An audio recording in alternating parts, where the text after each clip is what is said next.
So I struggled for a while, especially working in full-time ministry for the past almost a decade now.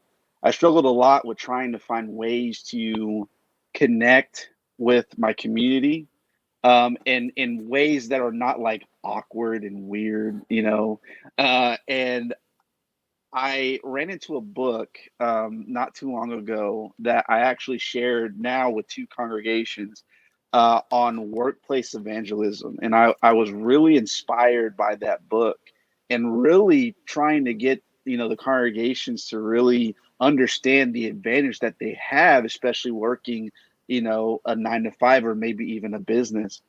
Fast forward, I moved out here to Bakersfield, back to the Central Valley, and I started really getting into my own business. And I teach part of my business is teaching personal finance. And I remember one of my clients last year, who happens to also be related to my wife.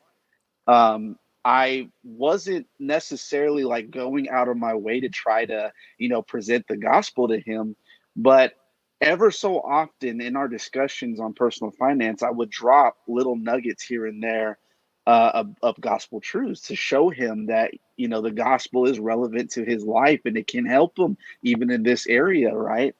And over a period of time, he got, more curious of what the gospel has to say about him and in his life, and he already knew that he already desired to have a relationship with God. He already desired to have a relationship with Jesus, and he was very weirded out by other religious groups. So he didn't have a really good experience. So because of that, having those conversations, it began to open the door, a door that I have been preaching to congregations for some time now, a door that finally was starting to crack open that could lead somewhere. So, yeah, that's the beginning of that story. Awesome. Well, tell us who you are, where you're from, and an interesting fact. Well, I'm originally from, my name is Brandon Greene. I'm originally from Las Vegas, Nevada. And other than an interesting fact about me, other than I'm from Las Vegas, Nevada, uh, um, I have a nag for I guess when you say personal finance. I didn't get into personal finance because I was a guru. I got into it because I was terrible at it.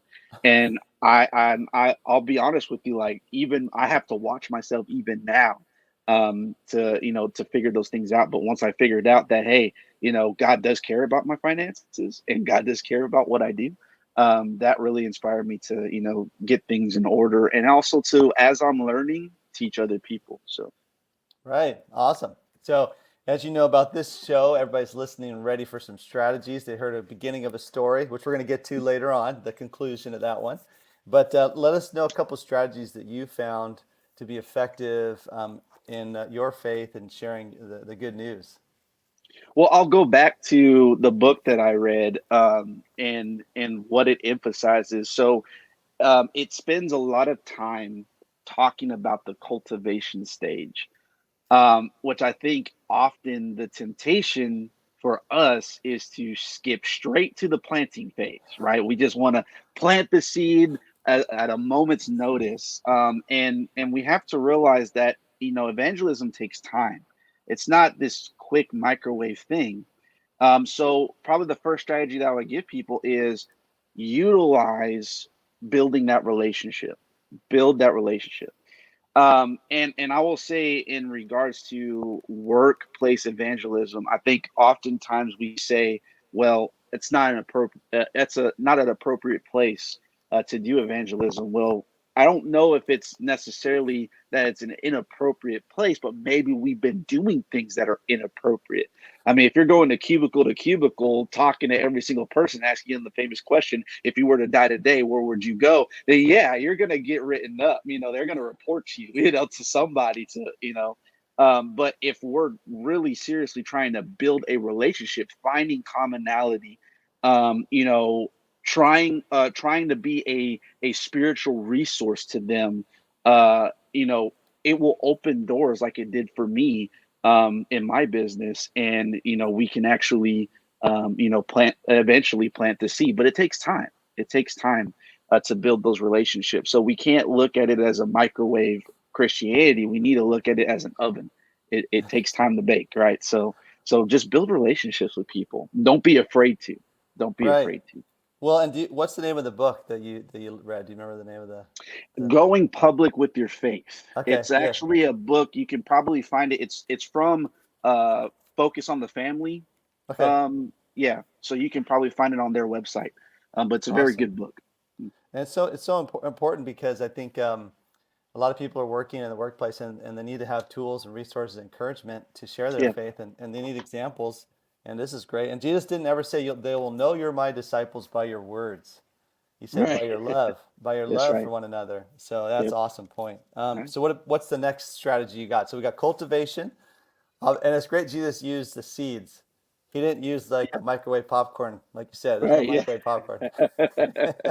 No, absolutely, absolutely. The second thing is, which I think is, um, we know this, but sometimes um, I, I think it's the elementary things sometimes that we miss out, on some key things.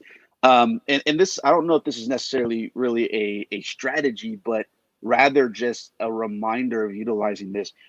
Utilize technology.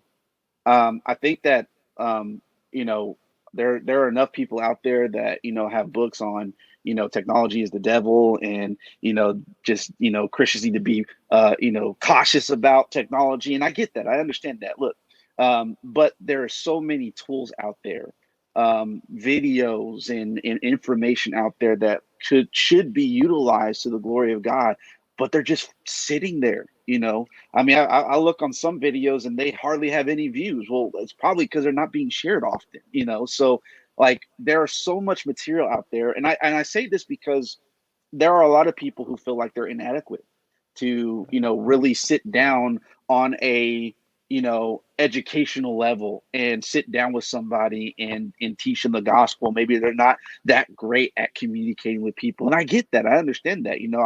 I've been preaching for almost a decade, and I feel like sometimes I'm inadequate to even speak, so I utilize videos, when it's appropriate. So I would just remind people, just to utilize the technology that is out there, and there's so much out there. So, and people, that's where people are. They're on Facebook, they're on Twitter, they're on Instagram, So take those videos that are, on YouTube and things like that, and just share it with people, you know. Right. Yeah, what's like I was going to go back to the cultivation if you got it, and also for using technology. What are some things that you've done or have found to be successful? For example, cultivating at your workplace or your business, maybe like an example, and then also the technology, something you've done that you're like, hey, and that might get people like, oh, okay, Brandon did this, I can do that, you know. So yeah, awesome. So I'm trying to think of a time I've done this. Yeah. So I've utilized in past studies with people, I've utilized um, video series like Following the Messiah from Uh-huh. Appen Media. That's a really good one. And the reason why I do that is because I don't, like, we could spend all day on talking about the fundamentals that every Christian needs to know, right? How to worship and all that stuff. But what I want to start with is just the pure. You've been listening to Be Brave.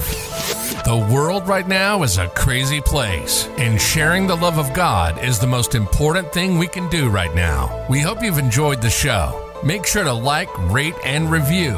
And we'll be back soon. But in the meantime, hit up gobebrave.org. Remember, the love of God is the most powerful force in the universe. Learn how to love like Jesus. See you next time.